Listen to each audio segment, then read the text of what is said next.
स्थानीय नगर भवन में पुलिस विभाग के द्वारा जन शिकायत समाधान कार्यक्रम का किया गया आयोजन। आज दिनांक 16/4/2025 को स्थानीय नगर भवन में गोड्डा में चौथी बार शिकायत समाधान कार्यक्रम का आयोजन किया गया। कार्यक्रम का शुभारंभ मुख्य अतिथि डीआईजी श्री धनंजय कुमार सिंह, जिला दंडाधिकारी श्री उपायुक्त श्री जिशान कंवर, पुलिस अधीक्षक श्री अनिमेश नेथानी, अनुमंडल पदाधिकारी श्री बैद्यनाथ उरांव, पुलिस उपाधीक्षक हेडक्वार्टर श्री जेपीएन चौधरी, अंचलाधिकारी श्री ऋषि राज सहित अन्य गणमान्य के द्वारा संयुक्त रूप से दीप प्रज्वलित कर किया गया।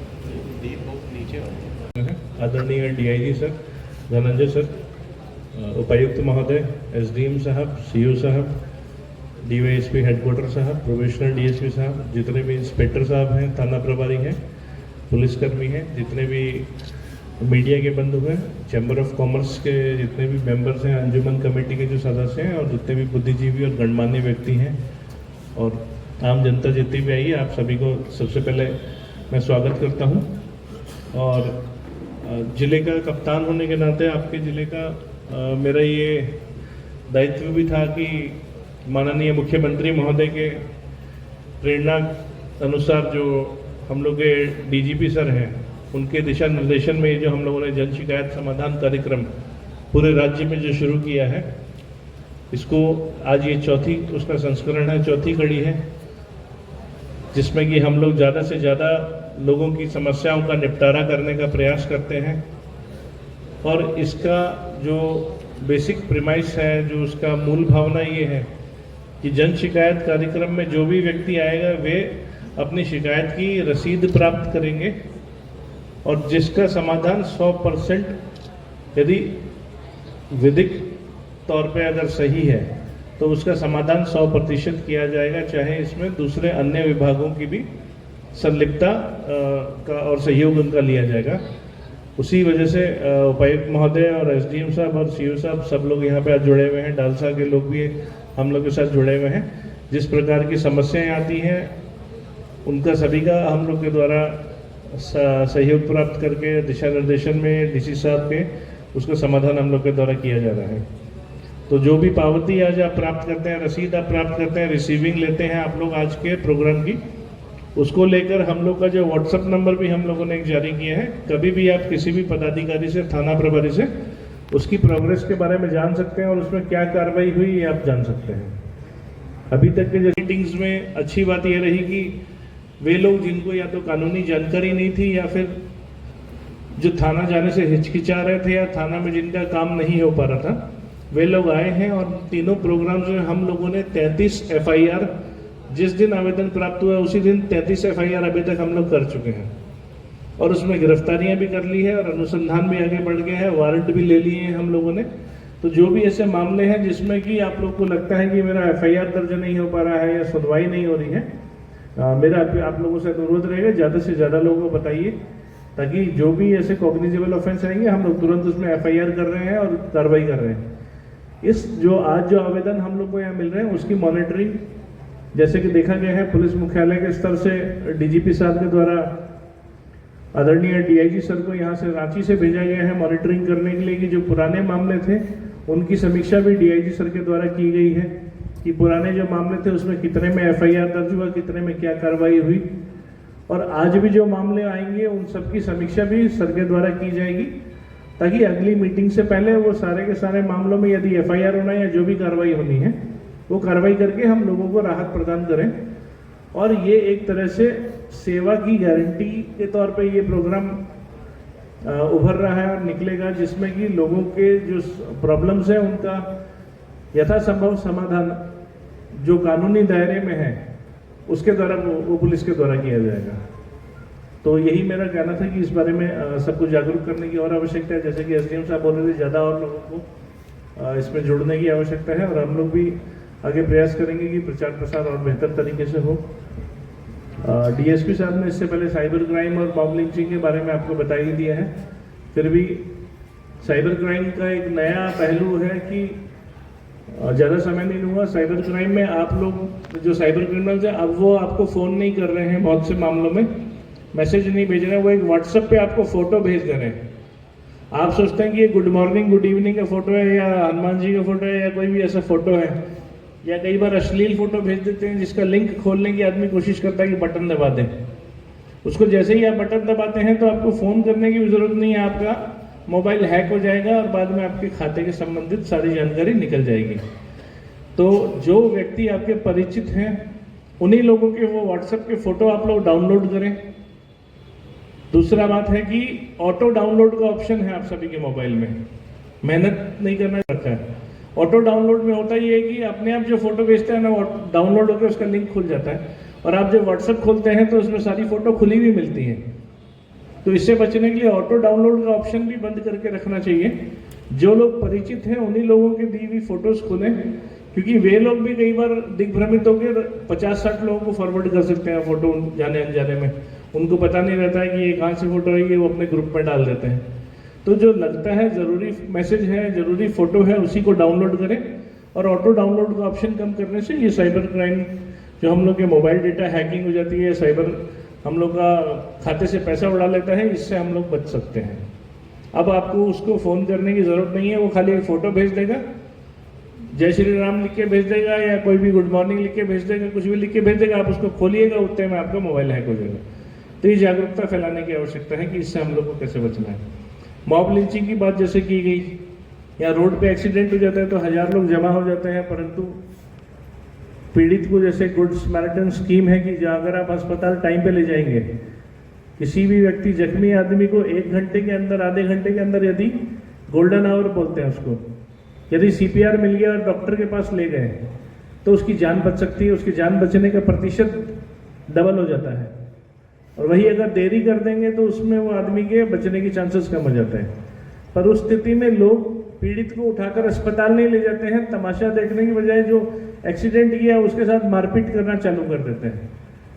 तो वो इसमें भी जागरूकता फैलाने की जरूरत है कि पहला काम हम लोग का है कि गोल्डन आवर के बीच में पेशेंट को, जो उसका एक्सीडेंट हुआ, उसको अस्पताल पहुंचाना है। अपना फ्रस्ट्रेशन और भड़ास निकालकर जिसके वजह से एक्सीडेंट हुआ या कोई घटना हुई है उसके ऊपर हमला करने का पहले प्रयास नहीं करना है, हम लोगों को बिल्कुल नहीं करना है। जैसे कि DSP साहब ने बताया, BNS की धारा में इसमें फांसी और उम्र कैद की सजा हो गई है। तो जो सोचते हैं कि 50 आदमी जुट गए और मैंने तो ये साहब एक थप्पड़ ही मारा था और सब लोग एक एक हाथ मार देंगे, एक थप्पड़ मार देते हैं, वो आदमी मर जाता है। सब लोग गाँव में कोई भूला भटका आदमी रास्ता पूछते पूछते या भटक के आ जाता है, उसको बच्चा चोर समझ के मारपीट करना शुरू करते हैं। और सब यंगस्टर जितने हैं वो सोचते हैं कि चलो हमने तो एक लाठी मारी है या एक झापड़ मारा है या एक मुक्का ही मारा है, पर 50 आदमी जब एक लाठी और एक मुक्का मारते हैं तो वो आदमी की मृत्यु हो जाती है। उसी वजह से कानून की धारा में इसमें फांसी और उम्र कैद की सजा दी गई है। तो इसमें 50 आदमी या 500 आदमी भी यदि खड़े होकर घटना कारित कर रहे हैं, जरूरी नहीं है कि सबके हाथ में लाठी हो, उन सभी पे ये धारा लगेगी और सभी के उसमें कड़ी से कड़ी सजा होगी और फांसी और उम्र कैद की इसमें सजा है। इस प्लेटफॉर्म के माध्यम से मैं ये मॉब लिंचिंग करने वाले लोगों को, जो अगर कोई अपराध हो रहा है तो पकड़ के पुलिस को देने या पुलिस को फोन करने की वजह, और ये बहाना देते हैं कि हम लोग कानून नहीं जानते हैं, पढ़े लिखे नहीं हैं, उनको मैं ये मैसेज भी देना चाहता हूँ कि इसमें कानून अलग से बना दिया गया है। किसी की जान लेने का प्रयास करना, उसमें कड़ी से कड़ी सजा है। मॉब लिंचिंग के तहत या BNS में कानून जुड़ गया है। और साथ ही अभी जो गोड्डा के परिप्रेक्ष्य में जैसे बच्चा चोर वाली घटना हुई है, साइबर क्राइम भी हम लोग के बारे में बात की है, वैसे ही मेरा अनुरोध ये भी रहेगा कि ड्रग्स और उससे संबंधित जो ब्राउन शुगर हर महीना हम लोग पकड़ा जा रहा है। 2024 में गोड्डा पुलिस ने 19 मामले में लोगों को जेल भेजा है, जिसमें गांजा, अफीम और ब्राउन शुगर के मामले हुए थे, जिसमें हम लोगों द्वारा कार्रवाई की गई। हमारे यहाँ खेती नहीं होती है अफीम की, जैसे कि चतरा और खूंटी के बारे में शिकायत मिलती रहती है। परंतु हम लोग एक कंज्यूमर जिले के तौर पे निकल के आ रहे हैं और एक साल में 19-20 केस होने का मतलब है कि जितने भी आप जनप्रतिनिधि हैं, बुद्धिजीवी हैं, चैम्बर हैं, उन सबके सहयोग की हमको जरूरत है, क्योंकि आप ही लोग के बच्चे स्कूल में जा रहे हैं। अगर कोई भी बच्चा गांजा पी रहा है, चरस ले रहा है, ब्राउन शुगर ले रहा है, तो या तो माँ बाप के पैसे चुरा रहा है या माँ बाप कोई और काम के लिए पैसा दे रहे हैं, वो उसमें खर्चा कर दे रहे हैं।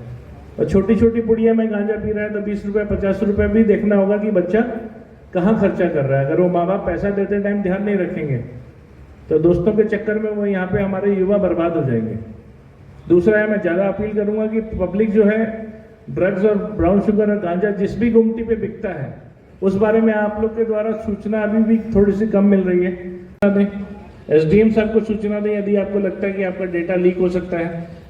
112 में आप जो भी कॉल करते हैं उसकी में पूरी तरह से गोपनीयता बरती जाती है। किसने कॉल करके शिकायत की है, जो जांच करने वाला पदाधिकारी है उसको भी पता नहीं रहता कि किसने शिकायत की है। तो आपका नाम और पता पूरी तरह से गुप्त रखा जाएगा, परंतु इस जो ड्रग्स का हम लोग को जो मेनेस है, इससे हम लोग को बच के अपने क्षेत्र के, अपने गोड्डा जिला के बच्चों को हम लोग को बचाना ही होगा।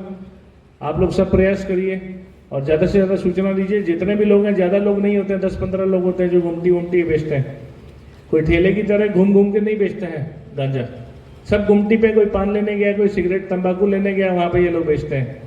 आप सूचना दीजिए, थाने के द्वारा कार्रवाई की जाएगी, सबको जेल में डाला जाएगा और इससे हम लोग को किसी भी हालत में निपटना है। ये अलार्मिंग सिचुएशन नहीं है, पर हम लोग को उस लेवल पे आने नहीं देना है कि हम लोग का यहाँ बच्चों का भविष्य खराब हो जाए और ऐसी लत लग जाए जो कि समाज के लिए और परिवार के लिए भी हानिकारक हो, और ध्यान देने की आवश्यकता है। और इसी बातों को लेकर मैं आपके सहयोग की अपेक्षा करता हूँ। भविष्य में कोशिश करेंगे कि हम लोग और बेहतर तरीके से आपकी सेवा कर पाएँ और ज़्यादा से ज़्यादा आप लोग हम लोग के साथ में इस प्रोग्राम में जुड़ें। इन्हीं बातों के साथ में आदरणीय डीआईजी महोदय, उपायुक्त महोदय को मंच पे इनवाइट करना चाहूँगा कि वे भी आकर अपने मुखार बिंदु से 2 शब्द कहें। इसी बात को लेकर मैं अपनी वाणी को विराम देता हूँ। जय हिंद, जय जवान। सर, एसडीओ साहब, यहाँ उपस्थित तमाम पदाधिकारीगण, माननीय जनतागण, मीडिया बंधु, आप सबों का इस कार्यक्रम में हार्दिक अभिनंदन करते हैं। आप सबों को जोहार, प्रणाम। यह बताना चाहेंगे कि माननीय मुख्यमंत्री महोदय डीजीपी सर के सौजन्य से लगातार समय समय पर जन शिकायत समाधान कार्यक्रम का आयोजन किया जाता रहा है।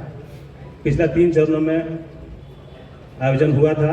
1 सितंबर में, 10 सितंबर को, 24 को, 18 दिसंबर को हुआ था और तीसरा जो है 22 जनवरी को हुआ था। तो जितने भी आवेदन हम लोग को प्राप्त हुए उसका हम लोग त्वरित कार्रवाई करते हुए उसको सफलतापूर्वक उसका निष्पादन हम लोगों ने किया और न्याय देने का प्रयास हम लोगों ने किया है। इसी कड़ी में आज 16/4/25 को आज जन शिकायत समाधान कार्यक्रम का आयोजन किया गया है और आप लोग से हम लोग सहयोग की अपेक्षा करते हैं। हम लोग ये बताना चाहेंगे कि जिले में 2 अनुमंडल, गोड्डा अनुमंडल और महागामा अनुमंडल, दोनों यहाँ कार्यक्रम किया जा रहा है और पूरे स्टेट में यह कार्यक्रम आयोजित है।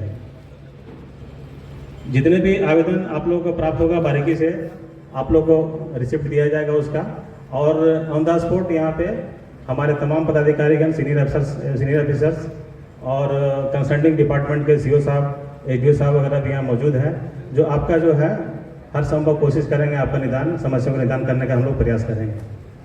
हम यह भी बताना चाहेंगे कि यहाँ पर जिले में हमारा कंट्रोल रूम 24 घंटा कार्यरत है, जहाँ पर पदाधिकारी और पुलिसकर्मी 24 घंटा प्रतिनियुक्त हैं। आप कोई भी समस्या 112 112 डायल में अगर करते हैं तो अगर कोई आकस्मिक स्थिति हो और इमरजेंसी कॉल हो तो उस पर जरूर कीजिए। आप 112 डायल पर आपको तुरंत जो है रिस्पॉन्ड उसमें मिलेगा और जो संबंधित थाना है वहाँ पर पुलिस पहुँच के आपका मामला को सॉर्ट आउट करने का प्रयास करेगा। एक और जो है हमारा न्यू क्रिमिनल जस्टिस सिस्टम में आपका 0 FIR का भी कंसेप्ट है। आप मामला कहीं का भी हो, घटनास्थल कहीं का भी हो, जैसे मान लीजिए कि आपके साथ कोई घटना घट गई है, चाहे आपके परिवार से घटना घट गई है, कहीं भी घटना पटना में घट गई है, आप लोग यहाँ पे गोड्डा में रहते हैं, तो आप स्थानीय थाना में आवेदन देके आप FIR दर्ज करवा सकते हैं। 173 BNSS में ये सिस्टम प्रावधान है कि आप अपना केस यहाँ लॉन्च करवा सकते हैं। उसमें यही होगा कि 0 FIR यहाँ पे होगा और उस FIR को हम लोग कंसर्निंग जगह में कंसर्निंग थाना को फॉरवर्ड कर देंगे, ताकि जो है उस पर अग्रतर कार्रवाई हो सके। तो आपका ये बहुत बड़ा चीज़ है कि कोई भी थाना आपका जो है आवेदन को इनकार नहीं कर सकते हैं, वो बाध्य है FIR करने के लिए। आप बेहिचक थाना में जाइएगा और अपना मामला बताइएगा, और आपके मामला को सुन करके और उस पर कार्रवाई किया जाए, जीरो FIR कंसेप्ट जो है उसके तहत हो सके। एक JOFS झारखंडपुलिस.com का भी ऑनलाइन FIR का सिस्टम है, आप आवेदन ऑनलाइन FIR दर्ज करवा सकते हैं उसमें। लेकिन यही है कि आपको 3 दिन के अंदर थाना में एक लिखित आवेदन देना पड़ेगा, ताकि उस पर जो है प्रॉपर FIR होकर आगे कार्रवाई की जा सके। तो पुलिस, एक और हम बताना चाहेंगे मॉब लिंचिंग के बारे में। अभी न्यू क्रिमिनल लॉ में जो है, पहले जो राइटिंग का केस होता था 147 148 में, किसी को आप झुंड बना करके ग्रुप बना के किसी को मार देते थे, कोई घटना कारित होती थी, राइटिंग में केस होकर मर्डर केस हो जाता था। अभी एक नया सेक्शन जोड़ दिया गया मर्डर के साथ में, जो पहले मर्डर का 302 सेक्शन था, वह जैसे अभी बहुत सारा अफवाह कहेंगे उड़ते पाया गया है, अफवाह सूचना मिल रही है कि चोर चोर समझ के मारपीट कर देते हैं हम लोग। तो हम लोग बताना चाहेंगे कि उस तरह से जघन्य अपराध अगर आप करते हैं, अफवाह सूचना पर करते हैं, और अगर मारपीट करके ग्रुप द्वारा उसकी हत्या कर दी जाती है, तो पूरा सदस्य जो उसमें सम्मिलित है सब उसमें जो है गंभीर सेक्शन, पेनल सेक्शन में बन गया है मॉब लिंचिंग का, उसमें मृत्यु दंड का आजीवन कारावास तक की सजा है। तो आप कृपया, आप लोगों से अनुरोध होगा कि अफवाह सूचना पर कोई कार्रवाई नहीं करें, प्रॉपर उसका जो है थाना में उसको सूचना दें, ताकि उस पर अग्रतर कार्रवाई हो सके। पुलिस आपके सेवा में सदा तत्पर है, और सर लोग हैं वो प्रॉपर बताएंगे। जय हिंद, जय भारत। सोशल मीडिया में भी महिलाओं के प्रति कभी कभी साइबर बुलिंग, साइबर स्टॉकिंग, बहुत सारे महिलाओं का अश्लील चित्र सोशल मीडिया में वायरल हो जाता है। तो मैं उनसे भी अनुरोध करूंगा कि इस तरह का अगर कोई मैटर होता है तो तुरंत थाना में इन्फॉर्म करें। साइबर से निपटने के लिए, साइबर फ्रॉड से लड़ने के लिए हमारी झारखंड सरकार और झारखंड पुलिस बहुत सारे नंबर मिला, जैसे 1930। अगर आपके साथ साइबर फ्रॉड होता है तो सबसे पहला काम है कि आप 1930 पे कॉल करें। बहुत समय कॉल नहीं लगता है तो आप नज़दीकी थाना प्रभारी को जाके बताएं, वो आपको उसमें मदद करेंगे। इसके अलावा भी आप कंट्रोल रूम में भी फोन करके बता सकते हैं। अक्सर क्या होता है कि जब आपके साथ साइबर फ्रॉड हो जाता है तो आप 2 दिन 3 दिन वेट करते हैं, फिर आके थाना में बताते हैं या फिर 1930 पे कॉल करते हैं। एक बात दिमाग में रखना है कि आप जितना जल्दी इन्फॉर्म करेंगे, आपका पैसा रिटर्न होने का चांस उतना ज़्यादा है। एक नंबर है डायल 112। कभी कभी क्या है कि समस्या होता है, लोग तुरंत सोचते हैं अपने किसको फ़ोन करो। तो झारखंड सरकार की पहल है कि 112 में आप जैसे ही फ़ोन करेंगे, वहाँ की पुलिस तुरंत उस जो PO है, प्लेस ऑफ जहाँ पे घटना हुई है, वहाँ तुरंत जाएगी। ये हमारी बाध्यता है कि हम लोग तुरंत जहाँ पे कोई भी घटना हुई, जहाँ पे रिस्पॉन्डेंट किया हुआ है, हम लोग तुरंत वहाँ अपनी पेट्रोलिंग गाड़ी या थाना का कोई प्रभारी वहाँ पे पहुँचता है। तो अगर आपको किसी भी तरह की कोई समस्या हुई तो आप पहला काम कीजिए 112 पे डायल कीजिए। Thank you.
राइटिंग में लाइए।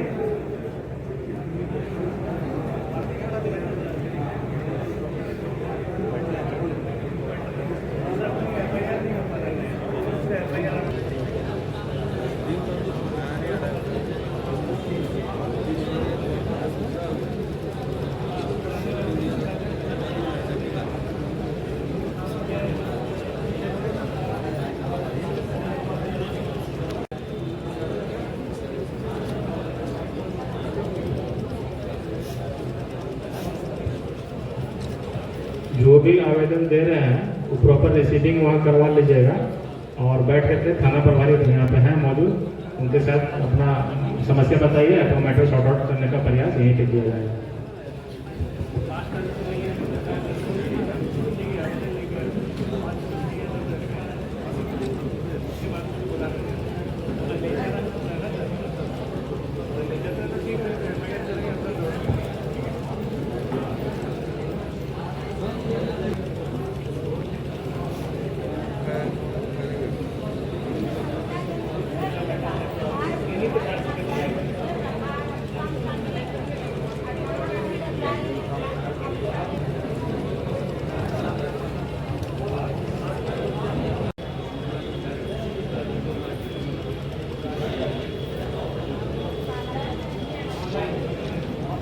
गोटा टाउन थाना प्रभारी